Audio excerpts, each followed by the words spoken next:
Bonjour à tous, bienvenue pour cette nouvelle saison 2022, ça y est, c'est officiel, elle est ouverte, on ouvre grand les portes et on attaque les premiers semis dès aujourd'hui. On va voir qu'il faut faire attention quand même, hein. Ce sont des semis un peu plus de passion, d'impatience, l'envie de semer quelques graines. On fera des semis un peu plus de raison en février, mais quand même, il y a des raisons vraiment de commencer si tôt, on va bien s'y prendre. Il faut vraiment respecter des clés pour que ça marche bien, on essaiera de se mettre un peu au chaud sous abri, on verra si on peut s'en sortir avec la lumière qui est quand même assez faible au mois de janvier, mais il y en a quand même, et encore aujourd'hui par exemple avec ce grand soleil. Donc il y a moyen d'arriver à faire déjà quelques semis. Et puis vous connaissez la devise, hein, pas trop de blabla, un maximum d'images, un maximum d'expression au travers des gestes, des mains, du jardinier qui s'éclate quoi, hein, à produire des légumes. Donc en avant pour cette nouvelle saison 2022.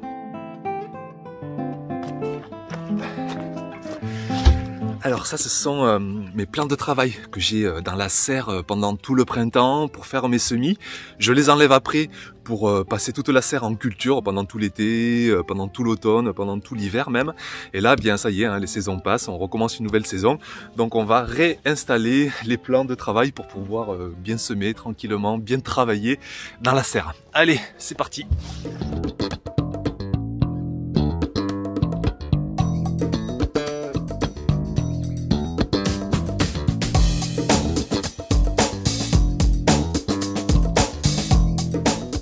Donc voilà, les plans de travail sont installés, on va pouvoir bosser sérieusement.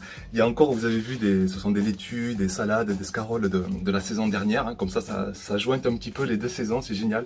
On récolte encore la saison dernière qu'on n'a pas commencé à semer la saison 2022. On va aller chercher le terreau, les bacs pour semer évidemment, et puis les graines, et on va pouvoir attaquer les premiers semis. Alors ça, c'est mon terreau maison. Pour ceux qui avaient suivi l'année dernière, j'avais fait une énorme butte lasagne. Et cette butte lasagne, elle s'était décomposée. Hein, c'était tous les restes de mes végétaux, du broyat sec, humide, les résidus de cuisine, tout y est passé. J'ai tamisé tout ça et ça m'a fait vraiment un super terreau maison. En tout cas, j'espère avoir un bon terreau. Donc je vais m'en servir à 100% cette année. Je vais me servir quasiment que de ça. Mais quand même, pour ces tout premiers semis de la saison, je vais faire un test comparatif avec du terreau du commerce pour être sûr que mon terreau est efficace. Donc je vais faire un bac avec terreau maison et un bac avec terreau du commerce et on suivra ce que ça va donner. Mais déjà, dans un premier temps, là, aujourd'hui, on va voir ensemble ce que donne mon terreau plusieurs mois après avoir été stocké. Alors le terreau maison, il est là et franchement je suis content hein, parce que vraiment au ressenti on le voit de suite, on a une belle légèreté. J'avais même rajouté un peu de terre dans cette butte lasagne, ce qui fait qu'on sent qu'il y a un petit peu de limon, de sable d'argile. Mais après c'est surtout la décomposition de tous mes résidus de culture, même de cuisine, même des broyats de haies. J'avais vraiment tout mis dans cette butte de culture et un an et demi après on a vraiment un super terreau. Là on va se régaler à semer là-dedans. Maintenant, il nous faut des contenants, hein, parce que on va pas semer en pleine terre, hein, il fait trop froid, on va semer dans des contenants et on va choisir ce qu'on a sous la main. Ça peut être par exemple des barquettes, moi ça ce sont des plants que j'avais achetés les saisons passées, donc je garde les barquettes. Sinon, vous pouvez prendre aussi des bacs à poissons, ça a aussi des trous s'il y a de l'excès d'humidité. Ça a pour certains d'entre eux une profondeur qui est parfaite, hein. Il y en a qui sont beaucoup plus hauts, mais ceux-là je vous les conseille pas trop parce qu'on va gaspiller du terreau. Et si vous les remplissez à moitié, les semis vont filer pour aller chercher la lumière. Donc vraiment prenez une hauteur comme celle-ci, hein, je pense que ça fait 8 à 10 cm maximum. Et ça c'est génial parce qu'en plus le polystyrène c'est très isolant, ça garde bien la chaleur. Si vous mettez par exemple une nappe chauffante, un tapis chauffant ou une serre, ça emprisonne encore plus la chaleur. Donc on a nos contenants, barquettes, bac à poissons, et puis il nous reste maintenant les graines.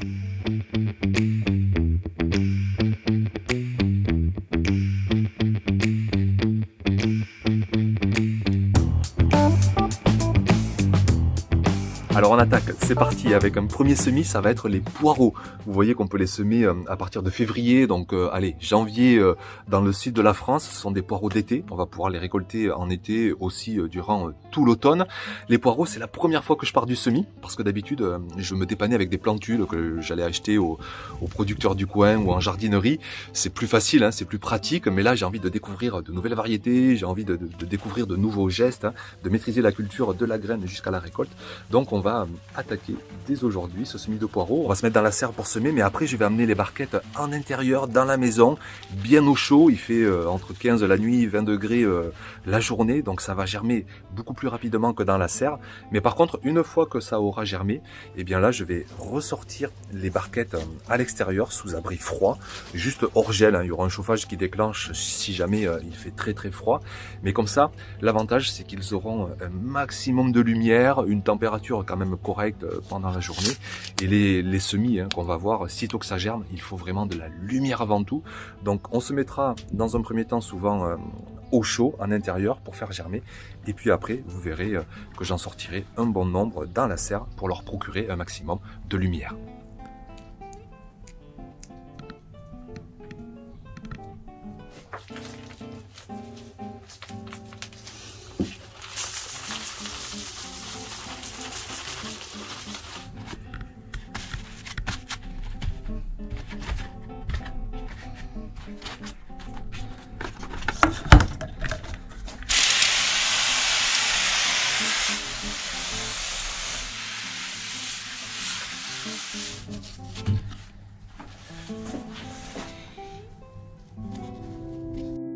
On passe ensuite aux oignons. Et là pareil, première saison où je vais partir de la graine. J'ai envie d'aller chercher des nouvelles variétés.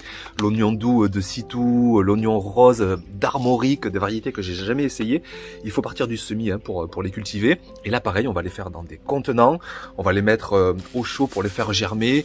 On va les mettre ensuite sous abri froid pendant plusieurs semaines, même pendant plusieurs mois pour que les plantules se développent. Et au mois de mars, avril, on ira les planter directement en pleine terre au potager.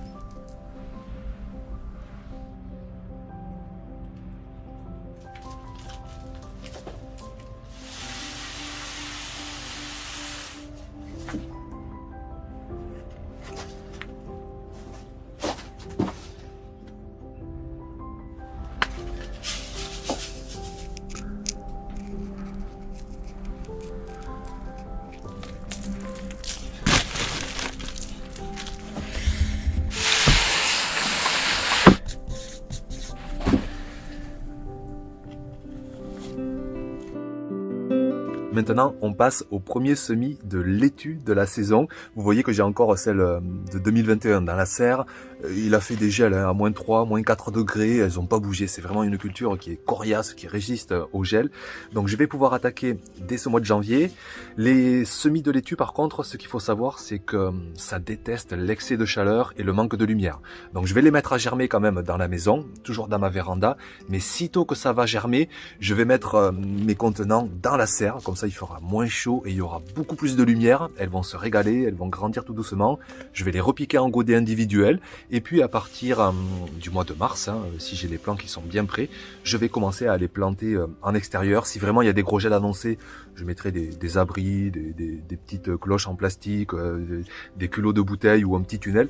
Mais généralement, dans les régions les plus douces, à partir de mars, on peut commencer à planter des salades en pleine terre.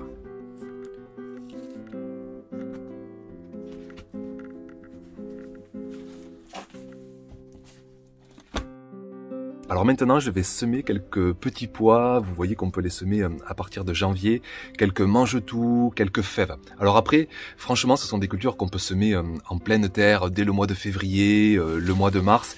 Et vraiment de les faire en godet, sous abri, c'est vraiment, j'ai envie de dire, pour le plaisir. Mais aussi quand même, ce qui est bien, c'est qu'on va se garantir d'une bonne germination. On va être à l'abri des limaces, on va être à l'abri du gel, on va être à l'abri d'un excès d'humidité qu'on peut avoir parfois pendant l'hiver. Donc vraiment, c'est un peu comme les mettre dans une pouponnière. Là, on va les mettre dans un super terreau, dans de super conditions d'humidité, un sol bien meuble, à l'abri des excès de quoi que ce soit. Donc ce qui est bien en faisant ces semis, c'est qu'on est sûr de leur réussite, quoi. Alors que des fois, de semer au mois de janvier en pleine terre, franchement, c'est pas toujours gagné d'avance. Et même au mois de février. Moi, j'ai eu des semis de fèves au mois de février. Il faisait trop froid, trop humide, et les fèves ont pourri avant de germer. Donc ça peut arriver parfois que ce soit pas forcément une réussite. Mais là, on va les semer tranquillement dans les godets et puis on replantera les petits plants une fois qu'ils auront germé. On ira transplanter les godets. Dès le mois de février, ça va aller vite. D'ici 3-4 semaines, on commencera à repiquer nos godets en pleine terre.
Alors on finit pour cette semaine avec des semis de culture estivale, des piments, des poivrons, des aubergines, des tomates. Alors pourquoi je m'y prends si tôt? Tout simplement parce que je veux essayer d'avoir des plants qui soient prêts très tôt pour les mettre sous ma serre. Dès le début du mois d'avril, je vais pouvoir commencer à les planter et il faut donc que je m'y prenne si tôt. Mais c'est pas gagné d'avance. Pourquoi? Parce que les cultures estivales, il leur faut beaucoup de lumière et il leur faut beaucoup de chaleur pour que les semis se développent bien. Et moi j'ai pas envie de me lancer dans des meubles à semis avec des éclairages artificiels. J'ai jamais eu encore cette envie-là, mais j'ai quand même envie d'essayer. Je vais me mettre dans ma véranda, je vais peut-être mettre un petit tapis chauffant pour vraiment leur offrir toujours entre 20 et 25 degrés, mais par contre peut-être qu'ils vont manquer de lumière. Donc ça on verra ensemble. Si jamais ça marche pas, ben tant pis, hein, j'irai me dépanner pour les premiers plants de la saison dans le commerce. Et puis ceux-là, quoi qu'il en soit, ils seront prêts un jour, hein. Ils mettront simplement plus de temps et j'irai les planter en extérieur. Mais j'essaie quand même de partir tôt en espérant avoir des plants qui soient prêts tôt pour les planter sous la serre.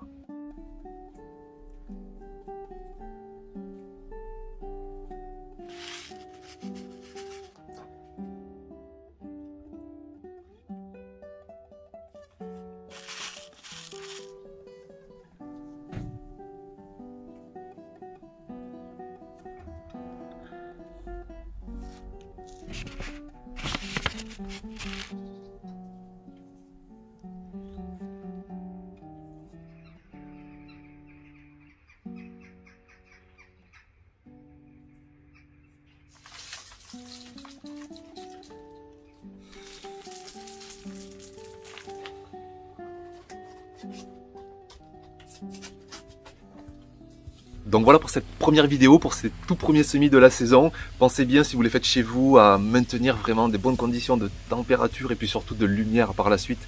Si vous avez de la lumière, franchement, vous allez réussir vos semis. On se retrouve dimanche pour continuer à semer justement. On va essayer d'autres cultures, on va se mettre dans des bonnes conditions. On verra ça dans une semaine. Pour ceux qui veulent plus de contenu, de vidéos, tous les calendriers de semis par climat, par date, on vous prend par la main vraiment, c'est sur terrapotager.com. On est plusieurs jardiniers à avoir créé cette plateforme de dingue avec un maximum de contenu centré vraiment sur le potager biologique, le potager par le sol, par l'expérience, par le vécu, par le concret. Et vous avez tout vraiment pour réussir au mieux votre saison. Et puis sinon, donc, on se retrouve dimanche pour une prochaine vidéo. À bientôt. Ciao.